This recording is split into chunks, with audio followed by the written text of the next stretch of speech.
Hello friends, आप सभी का हमारे यूट्यूब चैनल पर स्वागत है। आज से हम स्टार्ट करने वाले हैं घटना चक्र का जीएस पॉइंटर, जो कि आपका पूरा अवलोकन सार है। वन लाइनर क्वेश्चनों की सीरीज है ये। और जो हमारा टॉपिक रहेगा वो आर्थिक एवं सामाजिक विकास रहेगा। तो आर्थिक एवं सामाजिक विकास से संबंधित जितने भी इंपोर्टेंट क्वेश्चन होंगे वो सभी हम कराने वाले हैं। ठीक है फ्रेंड, कि बहुत ही जल्द आपकी सारी वैकेंसियां देखने को मिलेंगी, जैसे कि पुलिस की वैकेंसी है, साथ ही आपकी TET, super TET, TGT, PGT की भी जो एग्जाम है, जो पेंडिंग एग्जाम है, साथ ही आपका आरओ का भी एग्जाम आपका नवंबर दिसंबर में होने हैं। तो इस तरीके से आपके जितने भी पेंडिंग एग्जाम थे वो अब सब आपके होने वाले हैं। तो इस साल जो आपकी ये साल जो आएगी ना, और जो अब दोबारा मई आएगी आपकी 10 मई तक आपकी ज्यादातर वैकेंसियां कंप्लीट हो जाएंगी, क्योंकि अगर वो सरकार को दोबारा सरकार लेनी है तो वो जरूर वैकेंसियां निकालेंगे। और इस साल आपकी जरूर वैकेंसियां निकलनी है। तो इन सभी के लिए बेहतर तैयारी के लिए हमने ये आपका घटना चक्र की सीरीज चला रखी है, जिसमें आपको डेली आपको मिलेंगे इसके, आपको जैसे प्राचीन भारत का इतिहास हो गया, साथ ही आपको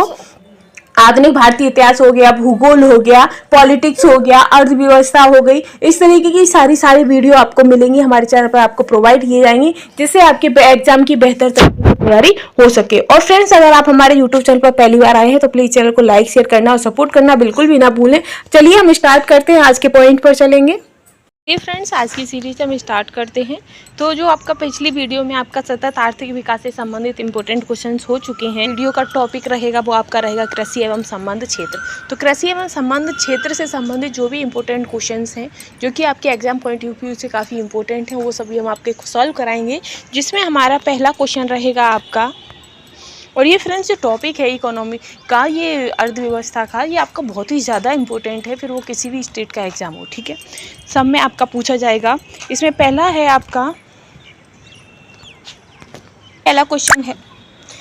क्वेश्चन है आपका कि भारत के सकल घरेलू उत्पाद में कृषि एवं उससे संबंधित प्रक्षेत्र का अंश है।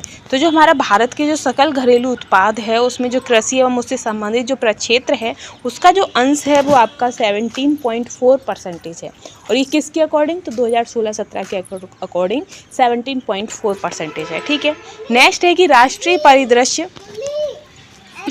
राष्ट्रीय परिदृश्य सर्वेक्षण कार्यालय की 2014 के अनुमानानुसार ग्रामीण परिवारों में कृषकों में विनियोजित ग्रामीण परिवारों का प्रतिशत कितना था, और किसके तहत? तो 2014 के तहत। तो जो इसका जो प्रतिशत था वो आपका 57.8% था। ठीक है, आगे है कि भारत में कृषि क्षेत्र श्रम शक्ति को प्रत्यक्ष रोजगार प्रदान करता है। जो कृषि क्षेत्र श्रम शक्ति है उसको प्रत्यक्ष रोजगार प्रदान करता है, तो कितना? तो लगभग 60%। ठीक है, कितना करता है? लगभग 60%। ठीक है, आगे हम बढ़ेंगे नेक्स्ट पर।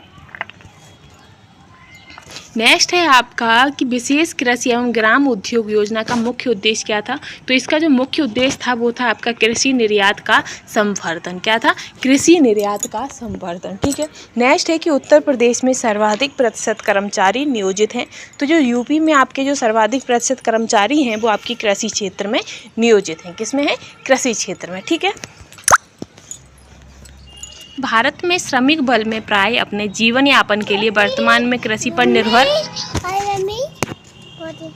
तो जो आपके जीवन यापन के लिए वर्तमान में कृषि पर कितनी निर्भरता है? तो हमारे जो देश की जो लगभग 60% जो मनुष्य हैं, 60% जो जनसंख्या है वो आपकी कृषि पर ही निर्भर रहती है। ठीक है, आगे हम बढ़ेंगे। विकास का भारतीय मॉडल सुरक्षा करता है। तो जो विकास का भारतीय मॉडल जो है वो किससे सुरक्षा करता है? तो व्यक्ति और राज्य दोनों के हितों की सुरक्षा करता है। किसकी करता है? व्यक्ति और राज्य दोनों के हितों की सुरक्षा करता है। ठीक है, आगे है कि आर्थिक नियोजन के युग के आरंभ से भारत की सकल राष्ट्रीय आय में कृषि का हिस्सा था तो निरंतर कम होता जा रहा है। जो आधुनिक युग है, आधुनिक युग में क्या हो रहा है? जो कृषि का जो क्षेत्र है, कृषि का जो हिस्सा है वो निरंतर कम होता जा रहा है। ठीक है, आगे रहेगा कि जवाहरलाल नेहरू, लाल बहादुर शास्त्री, चरण सिंह तथा अब्दुल कलाम आजाद में से भारत में सहकारी कृषि के विचार का समर्थन नहीं था। तो इनमें से वे कौन से नेता थे जिनका सहकारी कृषि पर कोई विचार पर कोई भी समर्थन नहीं था, तो वो आपके चरण सिंह थे। उन्होंने भारत में सहकारी कृषि के विचार का कोई भी समर्थन नहीं किया था। ठीक है, इसी के साथ हम आगे बढ़ेंगे। आगे है आपका कि जमींदारी प्रथा का उन्मूलन, भूमि जोतों की अधिकतम सीमा का निर्धारण, काश्तकारी सुधार तथा बहुफसलीय योजना में से भारत में भूमि सुधार का हिस्सा नहीं था। तो इनमें से जो आपके ये टोटल दिए गए हैं योजनाएं, तो इसमें जो आपका बहुफसली योजना थी उसमें भूमि का कोई भी सुधार में कोई भी हिस्सा नहीं था। ठीक है, आगे है आपका कि सोयाबीन की खेती के अंतर्गत क्षेत्र सर्वाधिक है। तो सोयाबीन के अंतर्गत जो खेती है वो सबसे ज़्यादा मध्य प्रदेश का क्षेत्र आता है। ठीक है, सोयाबीन के क्षेत्र में सर्वाधिक है। ठीक है, फिर आता है तंबाकू, कपास, सोयाबीन तथा रबर में से एक नकदी फसल नहीं है। तो जो आपकी सोयाबीन है वो आपकी नकदी फसल नहीं है। ठीक है, आई होप आप लोगों को कंटेंट पसंद आ रहा होगा। नेक्स्ट आता है कि कपास का प्रति हेक्टेयर उत्पाद 2017 विश्व में सर्वाधिक है। तो कहाँ पर? तो ऑस्ट्रेलिया में। ठीक है, नेक्स्ट है कि गेहूं की सिंचाई हेतु अतिक्रांतिक अवस्था है। तो जो अतिक्रांतिक अवस्था आपकी क्या है कि तो ताज निकालने की अवस्था। क्या है? ताज निकालने की अवस्था। ठीक है, आगे हम बढ़ेंगे। आगे नेक्स्ट क्वेश्चन रहेगा आपका कि देश में गेहूं उत्पादन की दृष्टि से राज्यों का अवरोही क्रम क्या है। तो सबसे ज़्यादा जो गेहूं है वो आपके यूपी में होते हैं, फिर मध्य प्रदेश में, फिर पंजाब में। ठीक है, पहले नंबर पर क्या है? उत्तर प्रदेश, फिर मध्य प्रदेश, फिर पंजाब। ठीक है, आगे है आपका कि भारत में फसल बीमा योजना कब स्टार्ट हुआ था। तो भारत में जो आपका फसल बीमा योजना है वो आपका 1985 में स्टार्ट किया गया था। ठीक है, नेक्स्ट है कि व्यापक फसल बीमा योजना के स्थान पर राष्ट्रीय बीमा योजना लागू की गई थी। तो जो पहले आपका व्यापक फसल बीमा योजना था, फिर उसके स्थान पर क्या कर दिया गया था कि राष्ट्रीय कृषि बीमा योजना लागू की गई थी। कब? तो 1999 में। ठीक है, नेक्स्ट है कि राष्ट्रीय कृषि बीमा योजना को खरीफ फसल पर भी लागू किया गया था। तो जो आपकी राष्ट्रीय कृषि बीमा योजना थी खरीफ फसल पर, तो वो आपका 2004 और 2005 में किया गया था। ठीक है, नेक्स्ट है कि उत्तर प्रदेश में किसान वही योजना लागू की गई थी। तो जो किसान वही योजना थी वो आपकी 1992 में स्टार्ट की गई थी। आई होप आपको कंटेंट अच्छा लग रहा होगा। नेक्स्ट है कि कमांड क्षेत्र विकास कार्यक्रम 1974 और 75 में शुरू किया गया था। तो जो आपका कमांड क्षेत्र विकास कार्यक्रम था ये आपका जल उपयोग दक्षता के विकास के लिए स्टार्ट किया गया था 1974 और 75 में। ठीक है, नेक्स्ट है कि हैंडबुक ऑफ एग्रीकल्चर प्रकाशित होती है। तो जो आपका हैंडबुक ऑफ एग्रीकल्चर जो है वो आपका भारतीय कृषि अनुसंधान परिषद से प्रकाशित होती है। ठीक है, नेक्स्ट रहेगा इसी सीरीज में क्वेश्चन कि उत्तर प्रदेश कृषि अनुसंधान स्थित है। तो जो यूपी का जो कृषि अनुसंधान परिषद है वो आपका लखनऊ में है। ठीक है, फिर है कि 8वीं योजना के अंतर्गत योजना आयोग ने भारत को कृषि जलवायु प्रदेशों में विभक्त किया था। तो वह संख्या कितनी थी? तो वो संख्या आपकी 15 थी। ठीक है, कृषि जलवायु प्रदेशों की जो संख्या थी वो 15 थी। ठीक है, नेक्स्ट है कि राष्ट्रीय हॉर्टिकल्चर मिशन आरंभ किया गया था। तो जो आपका राष्ट्रीय हॉर्टिकल्चर मिशन है वो आपका 5 मई 2005 से स्टार्ट किया गया था, जो कि आपकी 10वीं पंचवर्षीय योजना थी। ठीक है, नेक्स्ट है कि राष्ट्रीय बागवानी मिशन से आच्छादित है। तो किससे आच्छादित है? तो ये आपका पूर्वोत्तर व हिमालयी राज्यों, हिमाचल प्रदेश जो कि जम्मू कश्मीर और उत्तराखंड में आता है, सहित देश भर के 18 राज्य और 4 केंद्र शासित प्रदेश। केंद्र शासित प्रदेश कौन कौन से हैं? तो अंडमान निकोबार द्वीप समूह, लक्षद्वीप, पांडुचेरी एवं दादर और नागर हवेली, इन सभी में ये आपका आच्छादित होता है। कौन सा? राष्ट्रीय बागवानी मिशन। ठीक है, इसी के साथ हम आगे बढ़ेंगे।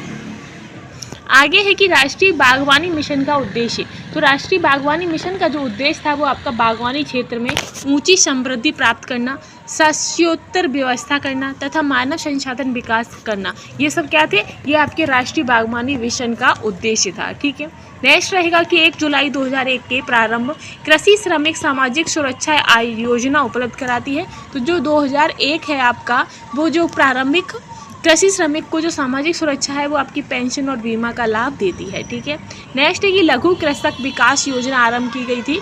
तो जो आपकी लघु कृषक विकास योजना है वो आपकी 1971 में आरंभ की गई थी। ठीक है, नेक्स्ट रहेगा इसी सीरीज में कि गन्ने की उचित एवं लाभप्रद कीमत यानी कि FRP को अनुमोदित करता है। तो कौन अनुमोदित करता है? तो ये जो है आपके आर्थिक मामलों की जो मंत्रिमंडलीय समिति होती है वो इसकी जो कीमत होती है, लाभप्रद कीमत, उसे अनुमोदित करती है। ठीक है, नेक्स्ट है कि 1997 और 98 के बाद से न्यूनतम समर्थन मूल्य के संदर्भ में सत्य है। तो सत्य क्या है? तो सत्य ये है कि न्यूनतम समर्थन मूल्य के संदर्भ मूल्य आपका C2 लगाता है। कौन लगाता है? C2। ठीक है।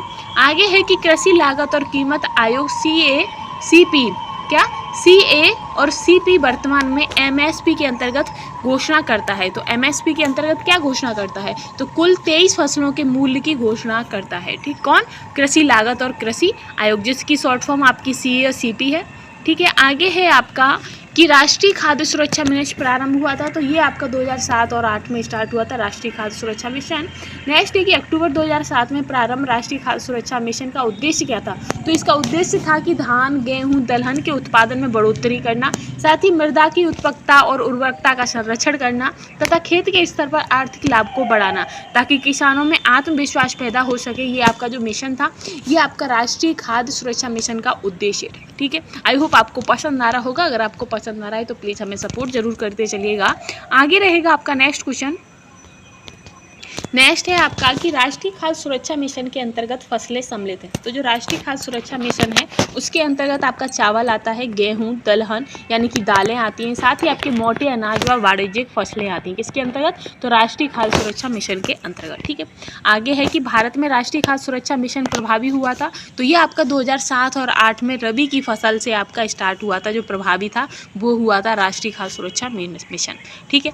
नेक्स्ट है कि भारत में फसलों की बुवाई के अंतर्गत शुद्ध क्षेत्र है। तो जो भारत में जो आपकी फसलें उगाई जाती हैं, तो टोटल कितनी एरिया में आपकी शुद्ध क्षेत्र जो आता है जिसमें आपकी फसलें उगाई जाती है, तो वो आपका 14 करोड़ 1 हेक्टेयर में आता है। ठीक है। आगे हम बढ़ेंगे कि भारतीय कृषि उत्पादन ने ऋणात्मक वृद्धि दर्शाई है। तो ऋणात्मक वृद्धि किस में दर्शाई है? तो जो 2004 और 5 था उसमें आपकी 1.6% गिरी थी। साथ ही 2009 और 10 में आपकी 4% गिरी थी। 12-13 में आपकी -2 गिरा था और साथ ही 14-15 में आपका -2% आपका जो कृषि उत्पादन था वो ऋणात्मक दर्शाया गया था। ठीक है।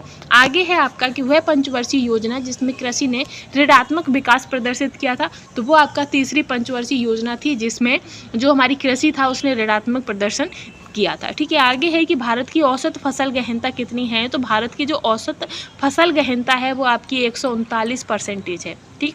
नेक्स्ट है कि नीली क्रांति संबंधित है। तो नीली क्रांति जो है वो आपकी मत्स्य उत्पादन से संबंधित है। और फ्रेंड्स हम आपको बता दें कि जो हम ये आपको क्वेश्चन आंसर करा रहे हैं ये आपके प्रत्येक एग्जाम के लिए, जितने भी आपके कॉम्पिटिटिव एग्जाम होते हैं उनके लिए तो इम्पोर्टेंट है ही। साथ ही अगर आप नीट की या कि TGT PGT अगर आर्थिक समाज से या फिर आर्थिक से आप यूज कर रहे हैं, आर्थिक व्यवस्था से संबंधित अगर आपके पास सब्जेक्ट है इकोनॉमी, तो उसके लिए बहुत ही ज़्यादा इंपॉर्टेंट होगा। आपका पूरा नीट क्लियर हो जाएगा इसी वीडियो से। क्यों? तो आप इस कंटेंट को बनाए रखिएगा और इस वीडियो को बिल्कुल भी मिस मत करिएगा। जो भी आपकी जान पहचान में उन्हें शेयर जरूर करिएगा ताकि हमारे चैनल को भी थोड़ी बहुत सपोर्ट मिल सके। क्योंकि जब हम आपके लिए इतना कर रहे हैं तो थोड़ा सा तो आप हमारे लिए भी कर सकते हैं। ठीक है फ्रेंड्स।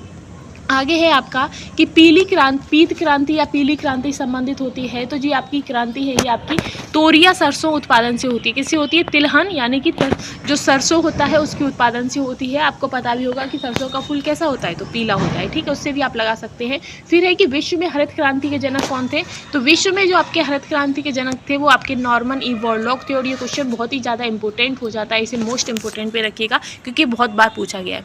फिर आता है कि भारतीय हरित क्रांति के जन्म स्थली कहाँ है? तो भारतीय हरित क्रांति की जो जन्म स्थली है वो आपकी पंतनगर है। क्या है? पंतनगर। ठीक। नेक्स्ट आएगा कि सार्वजनिक वितरण प्रणाली से वितरित अनाज पर कीमत बढ़ाने का उद्देश्य क्या था? तो इसमें जो कीमत बढ़ाने का जो उद्देश्य था वो इस योजना में निहित उपादान का भार कम हो सके, ये उसका कीमत बढ़ाने का उद्देश्य था। ठीक है। आगे है कि ऑपरेशन फंड का संबंध था। तो ऑपरेशन फंड का जो संबंध था वो आपके दुग्ध उत्पादन से था। किससे थे? दुग्ध उत्पादन से। ठीक है।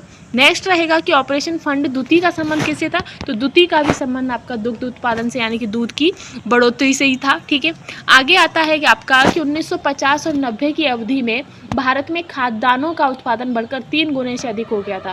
फिर भी सही अर्थ में आत्मनिर्भरता, जिसका तात्पर्य है भूख से मुक्ति नहीं प्राप्त की जा सकी। इसका क्या कारण है?